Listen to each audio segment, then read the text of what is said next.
We're always bringing in the coolest artists, and tonight's no different. Oregon metal band Emissary. They're getting ready to play a couple shows this weekend. First up, Friday, they open for Queensryche at Riverside Park at Grants Pass, Oregon. And then on Saturday, they're heading down to California, where they're playing at the Empire Room in Yreka, California. We're stoked. We got Jimbo Harris with us, vocalist, and also one of their guitarists, Charlie, who is en route, which everyone is like literally en route while we're filming this right now. Jimbo lives in Oregon, and Tony lives there too, so they're set. But Charlie, you're en route. You came from Buffalo, Wyoming. Where are you? I don't know where I am, but I'm about to show you right now. This is where I am. Ready? Let's do a little. Can y'all see that? Wow, it looks like desert. Yeah. No, I'm surprised I have a signal. You guys sound great. Yeah. So this is where I am. I'm at a truck stop, a spooky truck stop. Do you know what state you're in? I think I'm in Utah or Nevada. I'm not sure. I'm in Utah. Miles away from Wendover. We have a special guest today. How you doing? You're on the radio. You're on TBJ Radio. Hello. Hi. Say hi. What's your name? I'm Haley. Haley. This is Haley. This is Jeff. And say hi to Jimbo. Hi, Jeff and Jimbo. Okay. Hello. Thank you for the info. Yes. Wait. What is the name of the? Where are you now? She told you, right? Wendover. I'm by Wendover. Miles from Wendover. Yeah, I'm not far from Wendover, which sounds a lot like Bendover. Watch out what you say there, Charlie. They might bend you over. Oh no. Oh, you know what's spooky? The bathrooms are spooky. You know how many people don't wash their hands? In this country, it's kind of gross.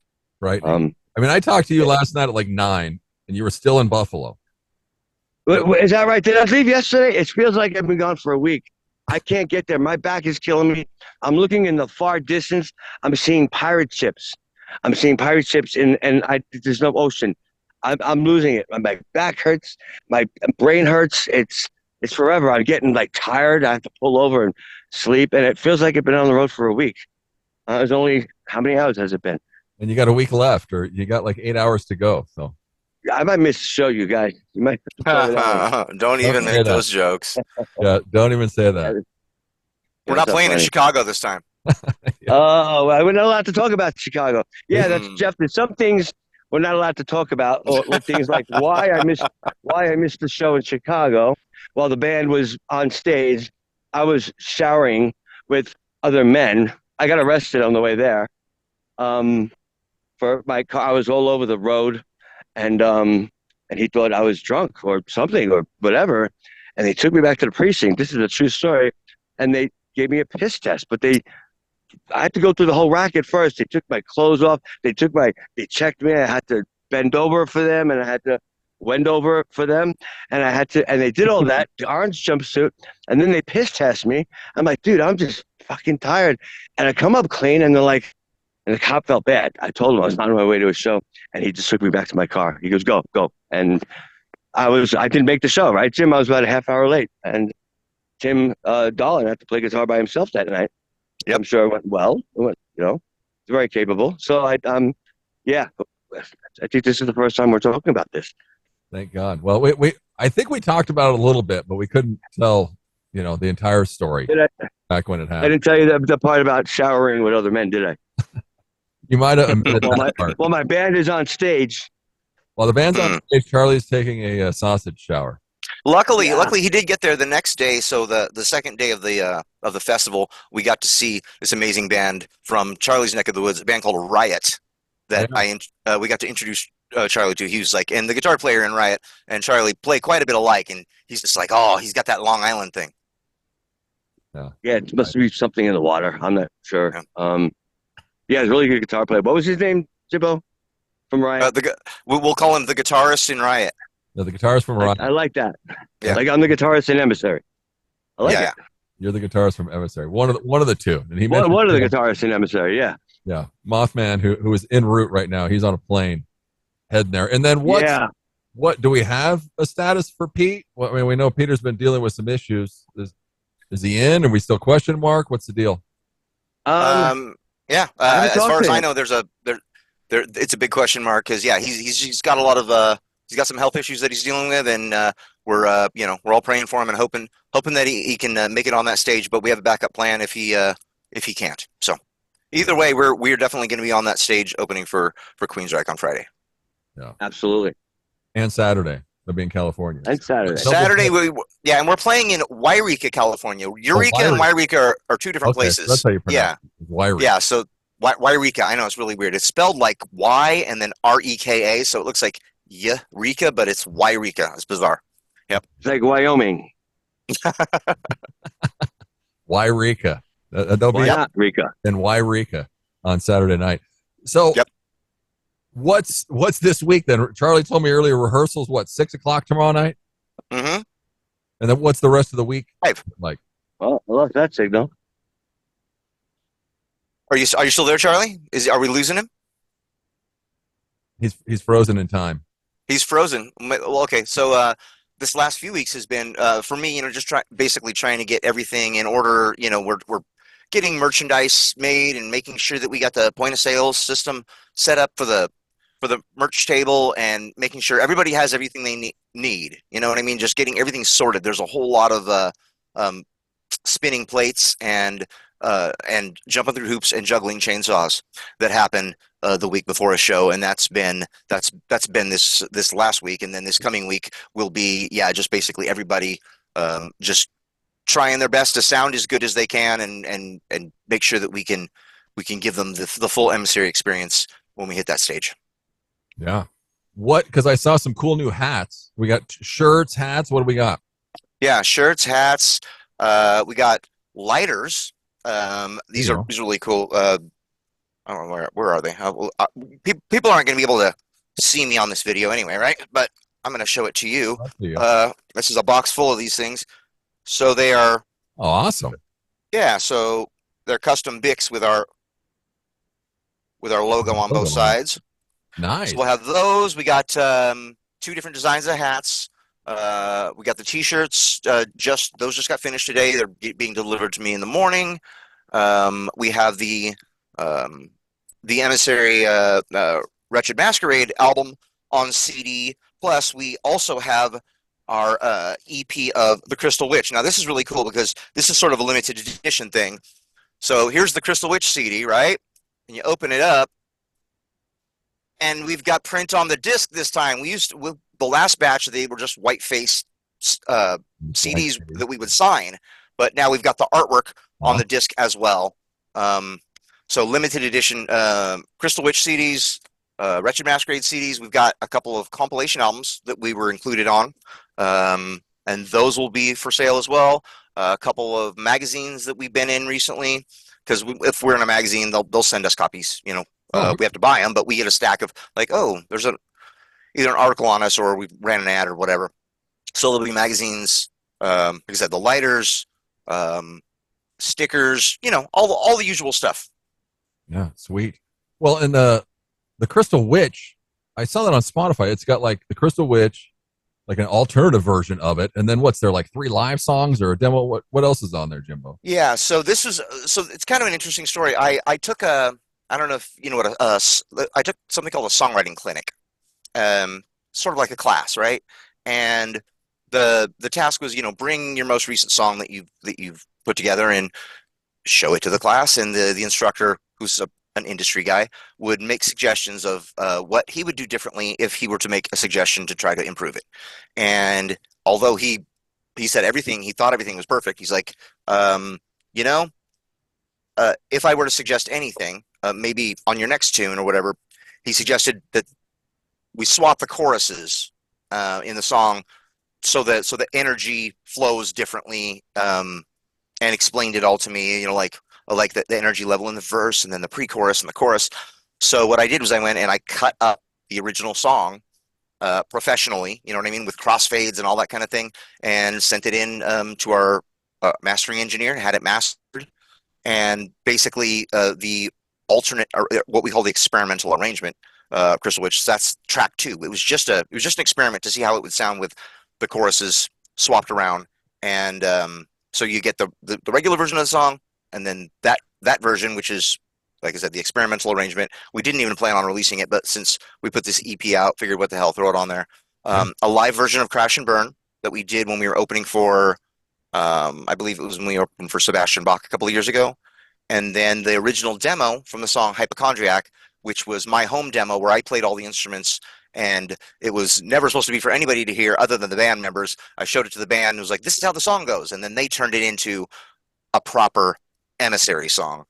So it's kind of interesting to hear the original demo of my ideas before those guys got a hold of it and actually made it sound good. That's awesome. Yeah, go check it out. You can also go check it out on Spotify. Yeah. On there, or just buy it at the show so they can actually make more than 6 cents.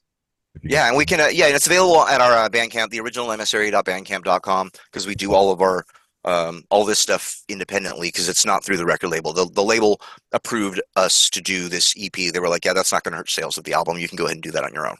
Cool. We're talking with Jim Harris from Emissary. Go check him out there on Facebook, Spotify, YouTube, Bandcamp. He just plugged them. Go check them out on Bandcamp. All their stuff's on there. See him Friday night, opening for Queensryche at Boatnick. It's at Riverside Park in Grants Pass, Oregon. And then Saturday night at the Empire Room in Yreka, California.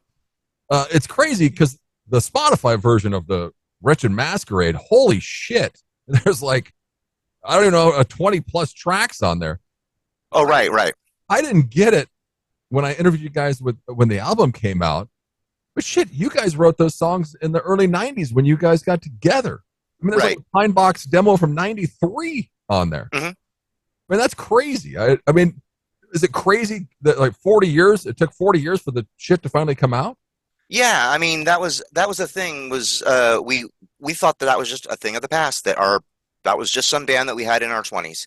And 25 years goes by and a history book comes out about the Pacific Northwest heavy metal music scene. It's this big coffee table book called Rusted Metal, and they put a picture of us in there because we made some kind of little splash and a little bio about the band. And next thing I know, I've got 4 record labels asking to sign us, saying like, if you get the band back together, we'll pay for you to do a new album. And we had talked in 25 years, so everybody talked to each other and said, hey, you want to get this back together and make all this stuff happen in our 50s that never really happened for us in our 20s because we're from the Pacific Northwest and we were a metal band in the 90s, and that was not what was cool in the 90s in the Pacific Northwest, and we were not going to be a grunge band. So the band pretty much imploded, whatever. In 95, everybody went their own separate ways, and everybody just considered that was something from long ago. Never thought we'd do anything with it. So of course the deal was they said, we'll put out your new album, but we want a bonus disc version. And that's what you're seeing on Spotify is you get the 8 songs that we recorded 5 years ago. Yeah. And then everything after that are all the demos that we released back in the 90s, and they've all been remastered. And yeah, so basically almost every song on the Wretched Masquerade is a re-recording of something that we wrote 30 years ago. Yeah, it's crazy. And I mean, there's a live version, what is it here, of Chemical Hatred and Out of Reach from 95. And it's, go listen to those and then listen to the new versions of it. It's pretty sweet. I mean, even the live versions sound great for recording them back in 95. Go to Spotify and check it out. And that's not even all of what we had. I mean, we had just boxes boxes full of tapes, different demos, and we basically pulled together the best sounding material from the old days as bonus tracks. We it's not all the material, but it's the best sounding stuff from that time period. Yeah. Well, how did you and Tim meet? Because I didn't realize Tim's dad was like a general manager of football teams or something. The guy's got 7 Super Bowl rings. It's freaking insane. So I mean, he was in San Francisco and then in Denver. So how did you guys cross paths? I had just moved to Medford from Vegas. I had a band called Emissary in Vegas, and it was just a little garage band that we played for about a year. And I wrote the lyrics to some of these songs, and I still had the logo that I drew and then the band name and the lyrics. And I moved to Medford, and he had also just recently moved to Southern Oregon, and we were both kind of looking to start something. And I was working at a record shop, and he came in and we started talking metal, and he said he was putting a band together and needed a singer. And I came over, and it was just like peanut butter and jelly, we come from 2 slightly different places with our influences, but there's just enough overlap to kind of where it makes sense. He says we're 2 puzzle pieces from 2 different puzzles that actually fit together. And so he saw the band name and the logo and was like, yeah, let's call it Emissary. And I reused the lyrics. So we kind of get to attach this, originally formed in 89. That was kind of a separate band. You know, it was a separate thing that I had going. But since it's the same band name and logo and lyrics, it all sort of you know, gets lumped together. But yeah, we met in '93 and started this band, started basically the, you know, what everybody considers the real Emissary, and that was when Eric Hoover was playing drums for us, and Pete joined shortly after that. Wow. Because I mean, how long was he in Medford then? Was it? I mean, I think he was only in parents? town for like less than a year. He was going to college, and yeah, didn't really know many people yet, and he'd met a few guys, and they were jamming, and there was a couple guys that Jeff definitely weren't gonna work out, and so they didn't have any songs. It was just his roommate was a drummer, and had a friend that was a bass player, and he brought me in, and I was like, yeah, if we're gonna be a proper metal band, like we need to get guys, you know, we got to get guys that look right. We got to get guys that have the right influences and know how to play this music. So after I hooked up with Tim, then we basically you know, started putting together what was, you know, was considered the classic lineup of the band that started recording the demos back in the '90s. Can you believe that Tim is like the vocalist for 3 tribute bands? I can't because he's terrible. No, I'm kidding. No, he's a great singer, and he loves singing. What's interesting about those demos, if you listen to the Emissary demos, about half of those old demos, Tim is singing, because I was the drummer for a while. Oh, really? Wow. Yeah, when Eric Hoover left the band, instead of hiring a drummer, I just went back, and I was already a drummer, so I sat on the drums and was like, wow. I became the drummer, and then we split the vocal duties. So, but he always said, you know, that even after the fact, he's like, yeah, he goes, I don't think I sounded right singing those songs. He goes, you're the voice of Emissary, but he, you know, he likes singing, so he started singing in cover bands, and then he was, yeah, singer in another original project a few years ago, and now he's got 3 tribute bands going, and really successful stuff too. Yeah, he's headlining. I mean, he's got a Linkin Park tribute band now, and they're headlining some tribute fest coming up this summer. They won the Battle of the Bands of like all the Yeah. tribute bands that were in that thing, and they were the one that got the most votes or whatever. And yeah, now they get to headline this festival. It's pretty crazy. Yeah, good stuff. Go check them out, though. Emissary. They're on Facebook, Spotify, YouTube, Bandcamp. Friday night, they're opening for Queensryche at Boatnick at Riverside Park in Grants Pass, Oregon. And then Saturday night, they're at the Empire Room in Yreka, California. Go and follow them on social media. Go and listen to them. Go check them out. Wretched Masquerade is out, and also the Crystal Witch. Where are you working at now? This retro wormhole. This is insane, Jim. Okay, so I used to own another record shop in town called Music Head. I was the first employee hired in February of '93. That's where Tim and I met, and so I worked there for about 20 years, and then I ended up I owned it for about 4 years. And when everybody started to getting all their music online, the writing was on the wall that I was not going to be able to keep the doors open and the lights on. So I just kind of handed the keys back to the original owner and walked away. I thought I was done in the business. Started working at this place called Harry and David. You know, the Harry and David with the fruit baskets and the gift baskets. It's Yeah. I was working in the call center for them. Then they decided that they were going to send a lot of jobs overseas, as you know, as places do. Okay. And everybody in my department, that was my new career. I was there for 7 years. I thought I was done in retail. And then I was customer support, and then I got my walking papers too. Next thing I know, I'm on unemployment, not knowing what my next gig is, and I walk into this place that is, it's the retro wormhole. It's video games and Star Wars toys and bobbleheads and Pokemon cards and like cool, fun stuff. All this pop culture, you know, posters of, you know, Ghostbusters and Back to the Future lunchboxes and candy tins that are shaped like Pac-Man, and it's kind of like a hot topic, but way more fun and independent. Yeah. And they had been adding records in and wanted to focus on having it be a little bit more of a record shop. And when I walked in, one of the bosses knew me from my old shop, and he was like, "That's Jimbo from Music Head," and pulled the boss around the corner, the owner, and said, "We need a record store guy. That's the guy." And they offered me the gig, and next month will be a year that I've been there. And now we've rebranded the record shop Rogue Records, because we're in the Rogue Valley. So Rogue Records and Music, which is inside the retro wormhole. We also have Rogue Printing, where we do T-shirts and stickers and things like that. Rogue Trading Company, that's the Pokemon counter where they do trading cards. And the retro wormhole is sort of like the name for the all-encompassing name for the whole place. And within the retro wormhole, there's several brands inside.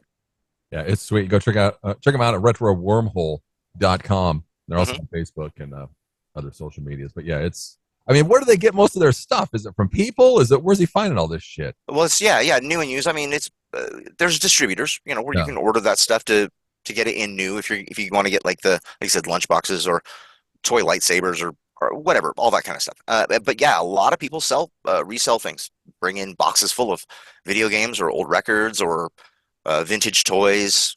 It's mostly a retro place. I mean, we just do some modern stuff, but like we don't do anything with like a PS5. People come in talking about their PS5. It's like it's too modern. It doesn't fit the retro theme, So, but we carry like Atari games Yeah. and vintage vinyl and cassette tapes. I mean, people are buying cassettes again. We sell boom boxes, like newly made boom boxes that look like old school boom boxes, but they've got LED lights in them and things like that.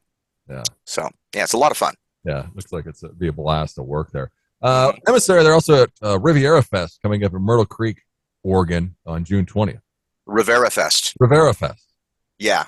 Yeah, we're playing with some great bands at all those other places too. I mean, Queensryche's the big thing that we're talking about, but in the Yreka show, we have this band called Neon Chrome, which is Josh York is the singer, and he has a radio show called the Metal Mixtape. Him and Omar Rodriguez here in town on KSKQ. We're going to be doing an interview with them in a few nights as well. Yeah, like they're giving away some tickets, so go listen to that too. Yes, yeah. So Josh from the Metal Mixtape is the singer of Neon Chrome. A band called The Gash is opening. I know the drummer from that band from years ago. He was in a band called Chains of Belmont that I used to book all the time. And then Rivera Fest is like a shit ton of bands.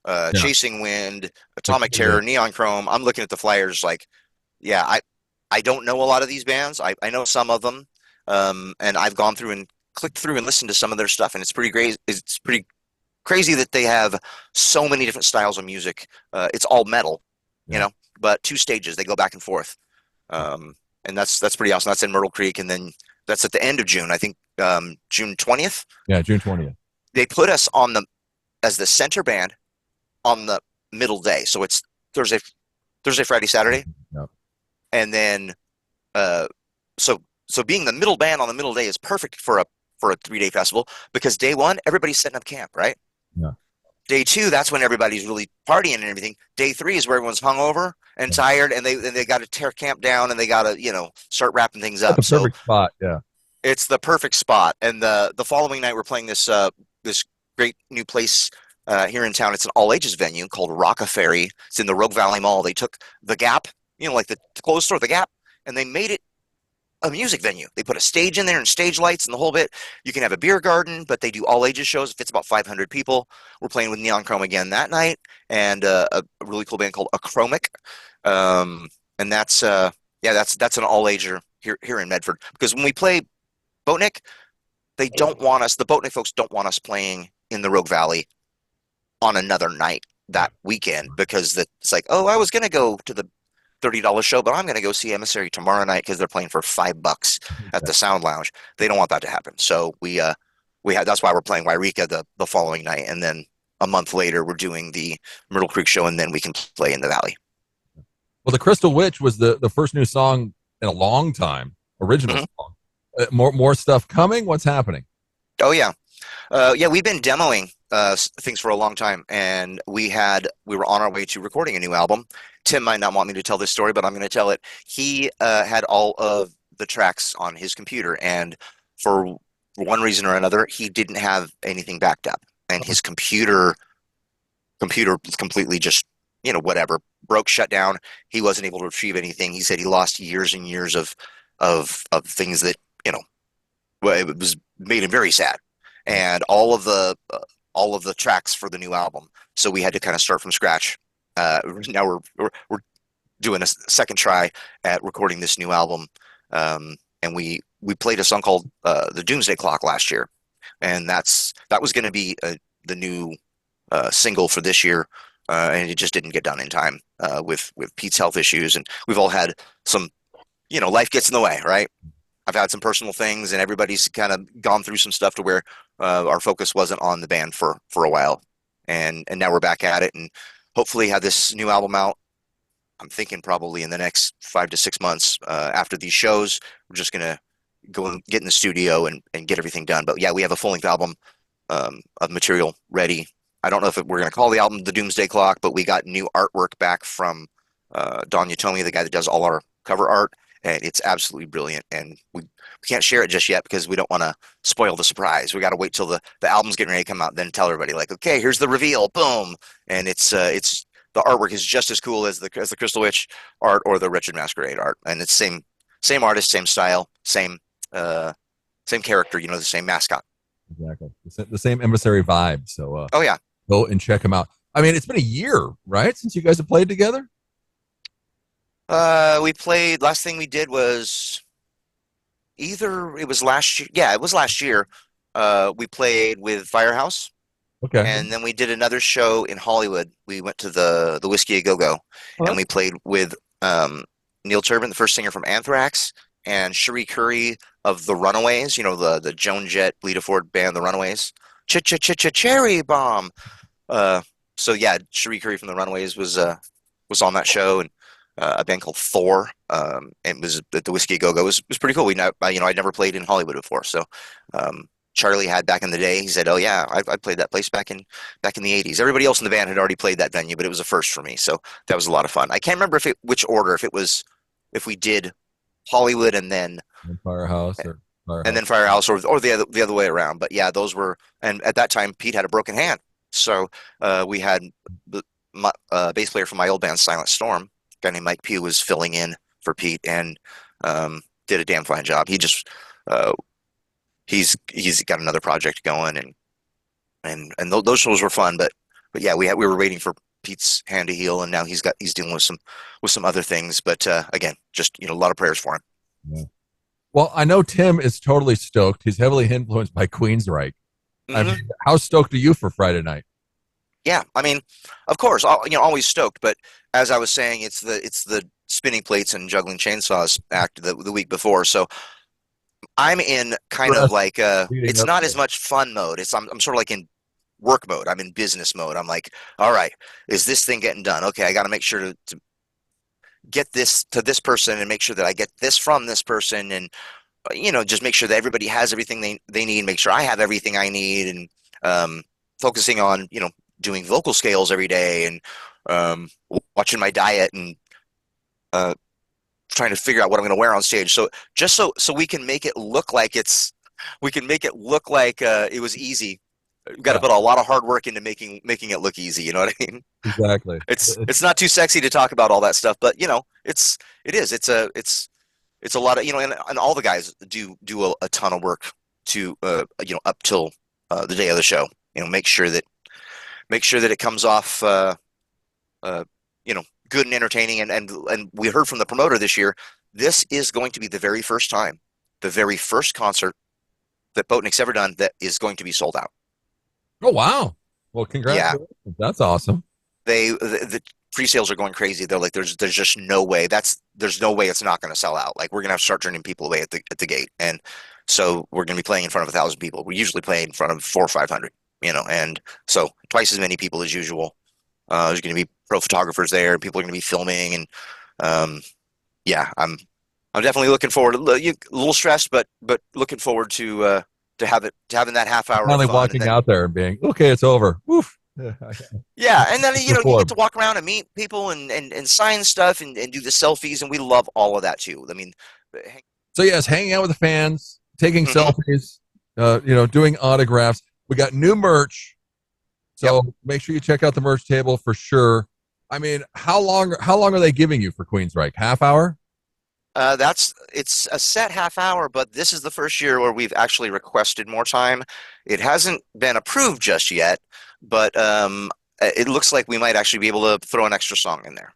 If we can get 35 minutes, that would be nice to just because Charlie's driving a long way, Tim's coming from a long way away, to basically, get up there and play for a half an hour. I mean, when we played with Tesla, we even got cut off a little bit early. That was an amazing show. That was the only thing that was the only bummer was we only played for about 27 minutes or something. So 28 minutes, I think. But yeah, it's usually inside a half hour. But this this year we made a request, just say like, can we just get a little bit more time? And I asked for 40 minutes, and the promoter said, well, I'll make a request for 35 and see what they say. And he just keeps telling me like, yeah, I haven't heard back yet. But the day of the show, we're hoping that we get told, all right, you guys are up for 35 minutes, not a second longer, and that's going to be because we're going to be rehearsing a 35-minute set, Yeah.